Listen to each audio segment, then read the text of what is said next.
My name is Brad Redding. I am a PGA Master Professional here to bring more business to Lesson T.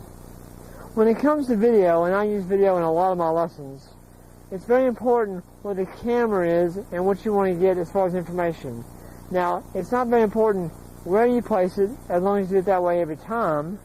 Be very consistent where you place it every time. But for me, I had to figure out where I want to place it so I could see the most important stuff that I want to see in a golf swing.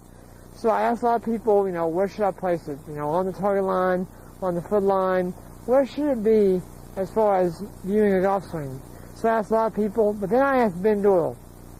Ben Doyle, as many people know, is a golf machine instructor, one of the best in the business. And I asked Ben, I said, Ben, where should I place my camera when viewing a golf swing? And he said, well, Brad, what do you want to see? And I said, I want to see the plane of the golf swing. I want to see how the club travels back as far as along the shaft plane, where it is on the way down, all the way through. He said, here's what you do.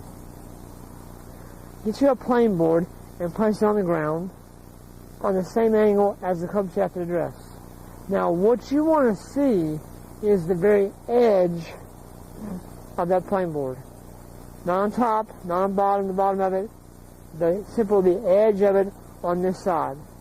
If the camera was too high, I would see the top of the plane board.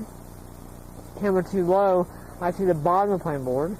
If the camera was too far to the left, I would see the bottom of the plane board. Camera too far to the right, I'd see the top of the board.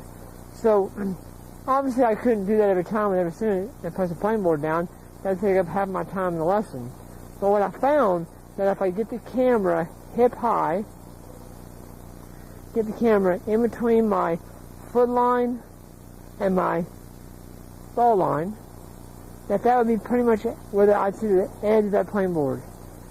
Obviously, different students, different heights. I changed this. I don't only change where it is as far as the left and right. It's always in between my foot line and the ball line, and that way I can get a really good accurate reading of what's going on with the golf club back, down, and through. And I place it there every time. Now, when I do that, I use sticks. After they've warmed up, hit some shots, I'm going to get some ideas in my eyes of what's going on. But then to video it, I've got to get them in this station right here. I probably won't use this one as much, but I'll definitely use one where the ball line is, the foot line. I'll then move that one out of the way, okay? And now I've got an idea of where I should put it. Now again, it doesn't matter where you put it for you. If you want to put it down the target line, that's fine. Foot line is fine. Jim McLean does it on the foot line. It really doesn't matter as long as you're accurate and do it that way every time.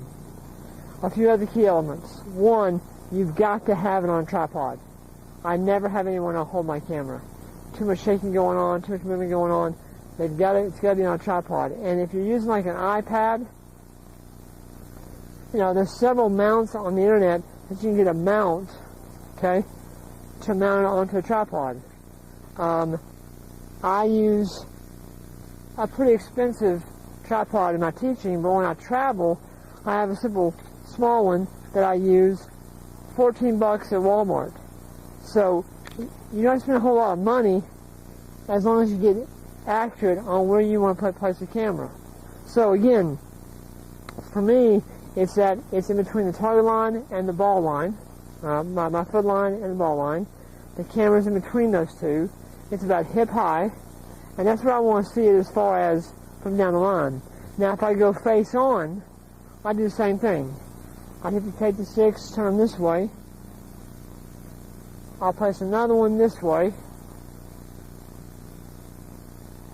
and I want the camera 9 degrees relative to my body, 9 degrees relative to my body. That way I can get a very accurate reading of where it is for ball position, hand position, and that helps me get a better idea of what's going on in this thing from face on. Again, camera's about hip high, but I use these sticks to help me understand where they are relative to